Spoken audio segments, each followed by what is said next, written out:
Hello, you beautiful people. This is Harleen Bagga coming to you live from Soul Therapy. This is our fourth episode when we are in a series that we launched last month. I am a success and a relationship coach, a positive psychologist, a multidisciplinary psychotherapist who uses combination of NLP, CBT, mindfulness, life coaching, and counseling to treat my patients. I have 17 years of work experience, having begun my journey and worked at Microsoft Redmond and handled business from cutting edge. I am very, very excited to talk about multitude of issues today, and I hope it's going to be an interesting session. We're going to be talking about sadness, depression, mental health, and just overall information and knowledge. I am actually very, very excited to be sharing my latest video. Hey, hi, Karthik. Thank you for joining in. I'm very, very excited to be sharing my latest video with you. It talks about our love, the human's love for growth. So man has had a love affair with growth, and sometimes we let our passion mislead us into incorrect affairs. And these affairs, unfortunately, don't focus on the fundamentals. These Again, I am repeating, unfortunately, these affairs that we have with growth mislead us into incorrect affairs. I am sure this video is going to give you a lot of information about how we deal with growth, and I hope you are able to um, think about it and use it in a way that is best for you. The first question that I have that I want to talk about. Actually, I wanted to share the video, so I'm trying to also share a video right now. Just give me 30 seconds to share the video for you. I am going live both on YouTube and Facebook right now. So a little bit of multitasking. I hope you can be a little patient with that. Okay, the first question, the first topic that I want to talk about is, how does one know the difference between sadness and depression? What is sadness? Sadness is the feeling of being low. It is the feeling of being miserable. It is the feeling of melancholy, right? That is what the dictionary tells you. Sadness, in a nutshell, is the opposite of being happy. What is happiness? An emotion. So then, by default, sadness also becomes an emotion. And when sadness is an emotion, what that means is it is temporary. It comes and goes, and it uh, brings with it a sense of behaviors and attitudes. But as soon as it comes, it also has the ability and the capability to disappear. That is sadness. But then, what is depression? Isn't depression a form of sadness? Yes and no. People who are depressed don't necessarily feel sad, right? Depression is an abnormal emotional state. It is a state where that governs your behaviors, your attitudes, and completely hijacks your mental capacity and capability, and it makes you uncomfortable. And when you know someone who is unhappy or frustrated or uncomfortable, then you know that person is actually depressed, and it means that you need to be there for that person. In fact, I have written an article about depression that is deconstructed. I am going to pause for a second and go ahead and just post that in my Facebook so that you can read it and assimilate it. See, the reason why I want you to do that is not just for yourself, it is also to help people around you. Today, we need a community that is compassionate. Today, we need a community that is self aware. And we do that by empowering ourselves with the right. With the right attitude, really. I am going right now and trying to find that article. I have just found that article that I wanted to share with you, which talks about depression deconstructed. Go ahead and listen to that. What are the signs that we need to look out um, to identify that someone is depressed? The DSM criteria, which is the American Psychiatric Association criteria, says these are the signs, and I want you to please pay attention to it. When you are sad or upset most of the day, when there is a lack of interest and enjoyment throughout the day, when there is trouble sleeping or you are sleeping too much, when there is irritability, restlessness, or agitation, when there is extreme fatigue, when you feel that you are, there is no self worth, there's a feeling of worthlessness, when you are unable to concentrate and make decisions, and worse, when you have suicidal thoughts or tendencies, or are just thinking about negativity all the time. A combination of one or more of this is what one needs to look out for to identify when someone around you is depressed. And it is important that you build some of it into your mental state so that you can save and be there for somebody tomorrow.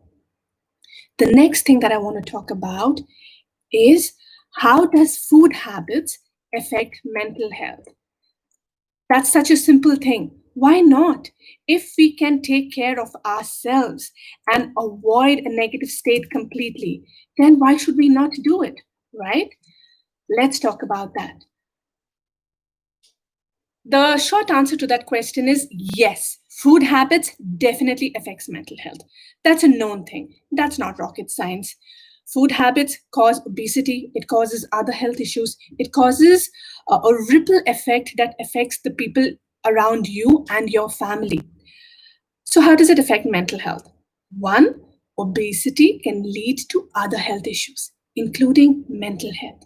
Research shows that extended junk food can actually cause depression. It also shows that poor brain function is a direct result of eating unhealthy food. What does poor brain function mean? What it means is that for our brain to function in a prime state, we need healthy fats, antioxidants, complex carbohydrates, all doing their part to produce glucose, which we need to sustain ourselves. Second thing, drop in energy levels. When you are eating unhealthy, guess what you're filling yourself up on? Sugar, sugar, sugar. There is no food that comes in a package or a packet that is devoid of sugar. There is no junk food that you put in your mouth that is devoid of sugar. And when you are feeding yourself with so much of sugar, not only are you aging faster, looking older faster, but there is a drop in your energy levels because of the spike in insulin. How do we eat healthy? Well, that is where positive psychology comes in. And that is where I am proud to be sharing my knowledge so that you can actually help yourself to get in a better state by doing things proactively instead of falling ill and then going to a doctor to fix yourself. What happens in a depression?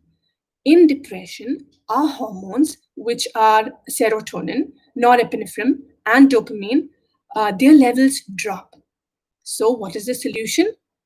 Is to eat foods that will sustain those levels, to eat food that will build those levels so that we are in a positive mental state all the time and we have this feeling of happiness.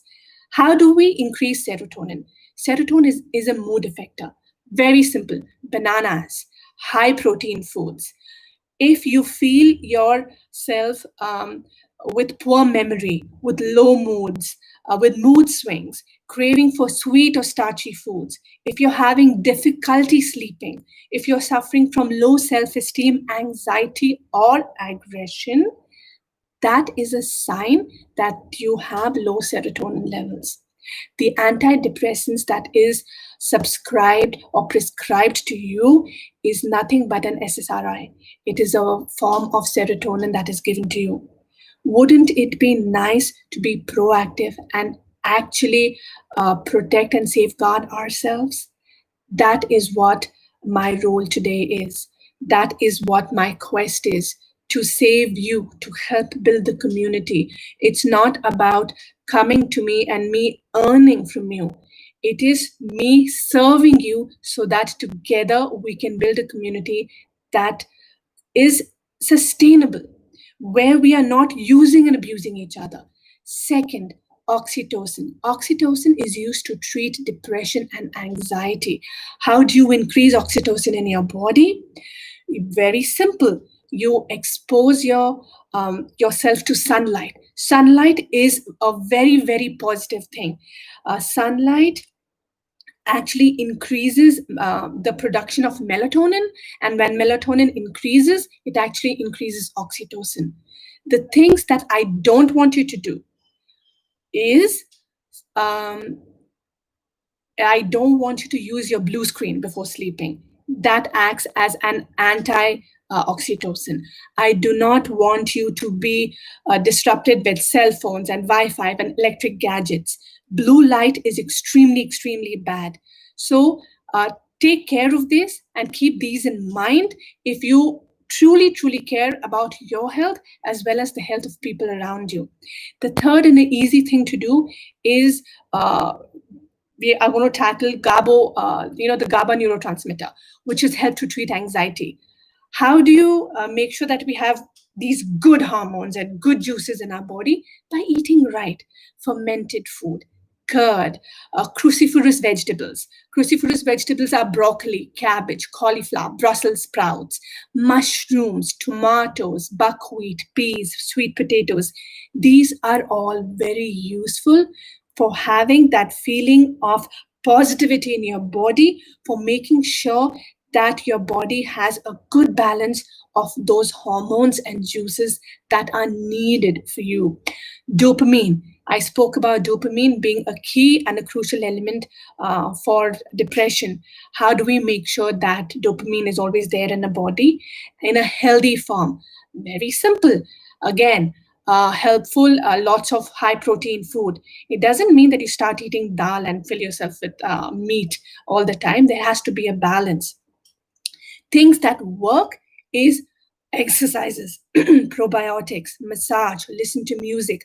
When you are in a relaxed state of mind, there automatically is a release of these good juices in your body, the good hormones, and they can act in unison to making sure that you remain mentally healthy. Why is this important? Today we are full of stress. There is stress. We are in a rat race to grow, to achieve, to build ourselves and our empires, to leave behind a legacy of huge financial wealth and resources for our children. What we forget is when we are running this rat race, we are losing part of ourselves and we are playing with our hormones and our emotions. So maybe by eating right and by exercising well, you can actually prevent yourself from aging prematurely and having and staying happy, being happy, because happiness is one currency that you are responsible for directly, and that currency is manufactured in your thoughts. Next, when I know someone is depressed, what do I do about it? Well, the first thing that I want you to do when someone is depressed is establish connect and try to build rapport to understand what is going on. Encourage them to go and watch a therapist. It is very, very important for you to help them and be there for them. Follow up on them after they have gone to a therapist and see how their therapy is moving along. Most important, I do not want you to do this, which as a community we end up doing. Please don't try and fix the issue yourself. Do not offer advice. Don't take things personally, because when someone is in that chronic and pervasive state, of sadness or unhappiness or discomfort, they don't know what they're doing. So you do not want to take things personally. And in front of them, don't compare them and don't minimize their experience. What they are going through is unique. Each person's experience is unique. The last thing you want to do is compare and minimize what they're going through. My next question that I want to talk about is, how can physical activity contribute towards mental wellness? That is a very, very important question, right? When we are physically active, our body is releasing good hormones, endorphins, dopamine, adrenaline. It gives us an overall feeling of happiness and well being, and it keeps us fit. It keeps our skin tight, it keeps us young, and we all want to remain young for the longest time possible. Studies show that exercise can treat mild to moderate depression and sadness without medication. Isn't that wonderful? It also shows that actually running for 15 minutes or walking for 1 hour a day actually reduces your chances of dipping down by 26%. How wonderful is that? So, all you active runners, this is more power to you, a call to you to get more people running with you, to get more people active and get out of the couches.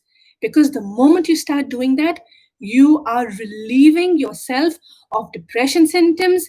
You are also just constructing a happy and a positive state around you.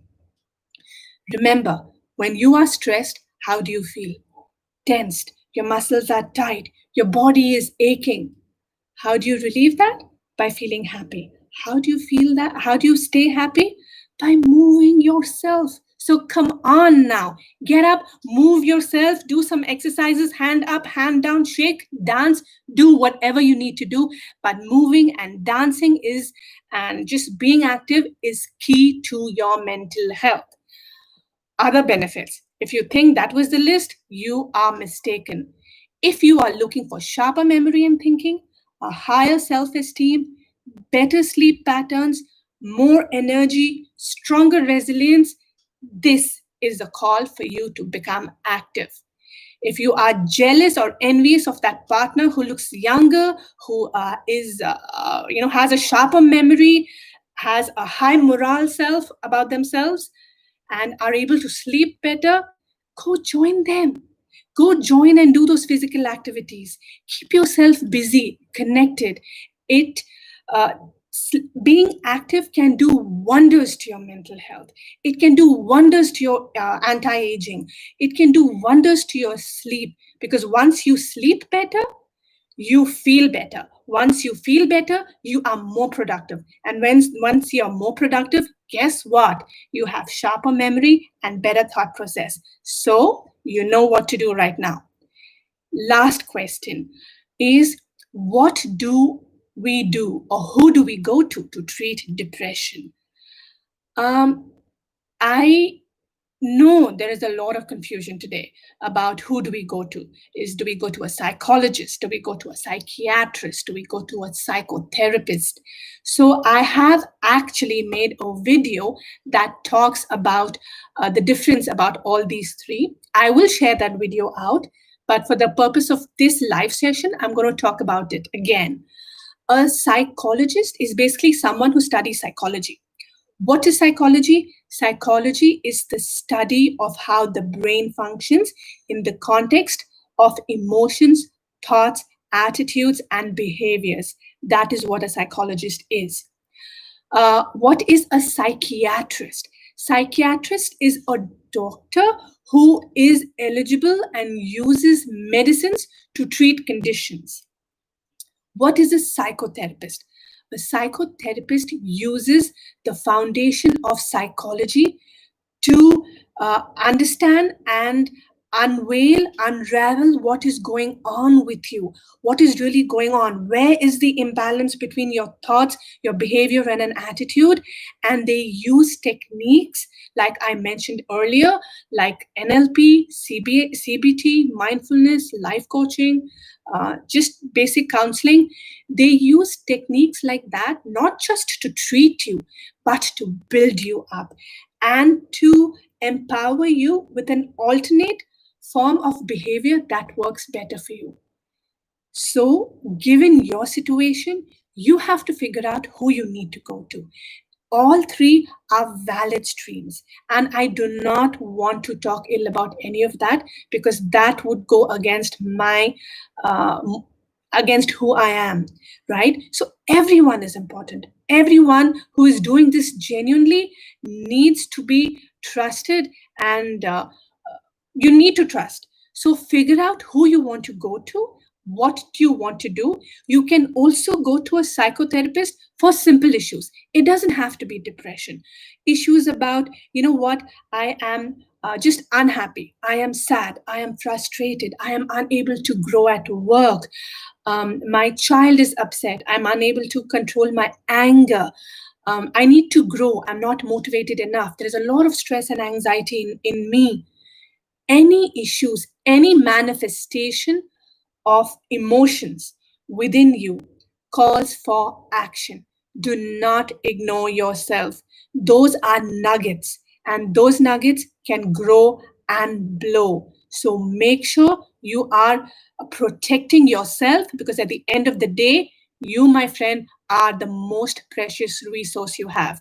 Not your money, not your job, not your car, not your big house, but you. So protect, promise today that you will take and protect yourself no matter what.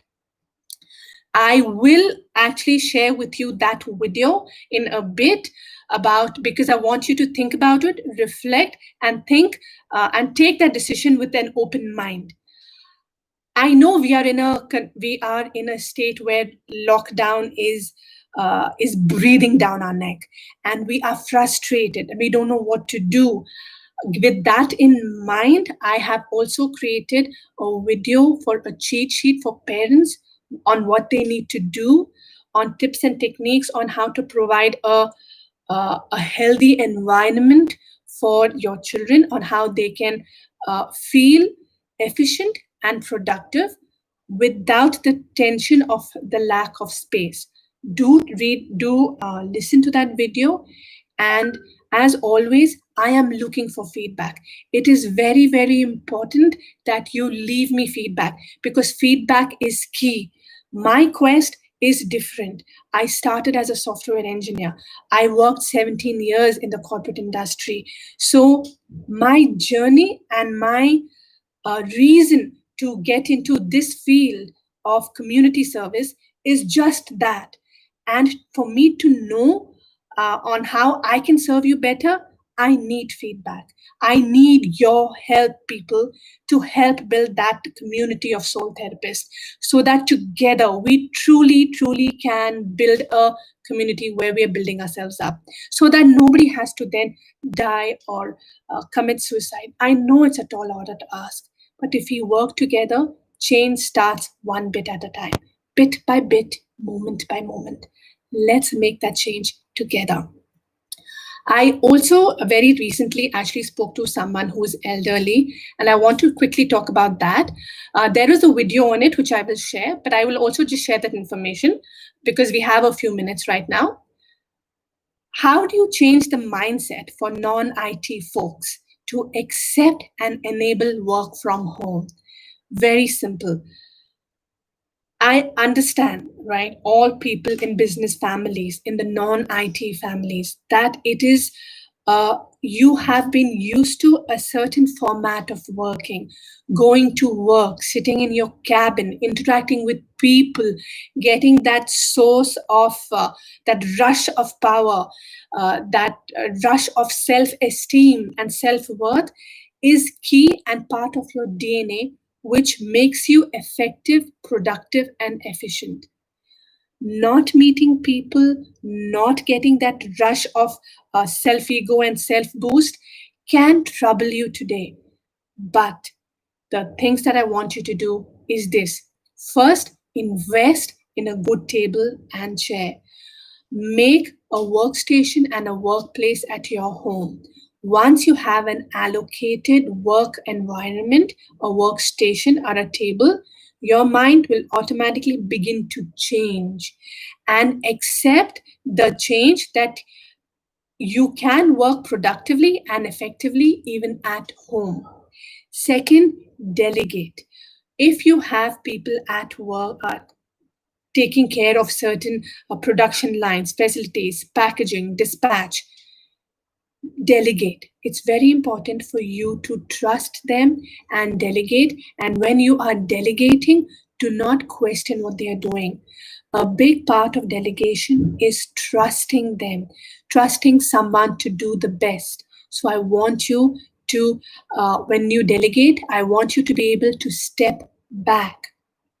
Third, build those connections. I am not asking you to build a wall and lock yourself in a room.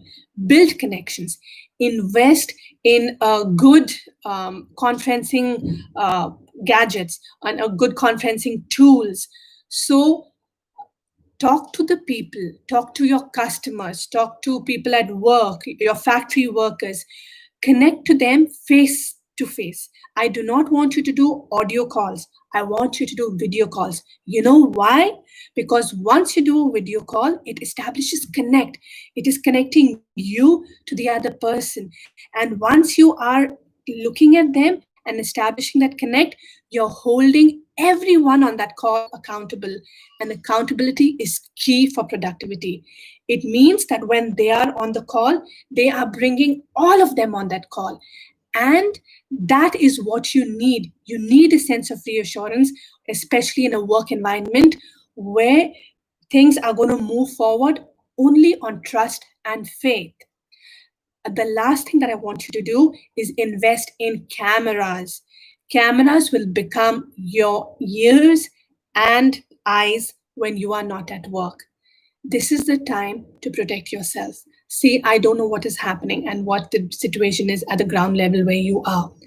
But taking care of yourself, protecting yourself is the most important thing you can do. If you are able to build an environment where you can work from home, you can manage your business by investing in the tools that we spoke about, and by building that kind of work environment at home, it's going to be the best thing that happened to you and your business. Because guess what? Once the lockdown is over, you, my friends, have formulated and come up with a system where your business can run, grow, and thrive without your intervention on a day to day basis. And that is a must for everyone. So think about it. Hope these tips and techniques help you. Very important. Do like, subscribe, share. Please join my Facebook page because it helps me build a community where all of us can come together and help each other out. Signing out for now. Thank you so much. I will see you next Thursday at 7 p.m. as usual with a lot more information to share. Thanks. Bye bye.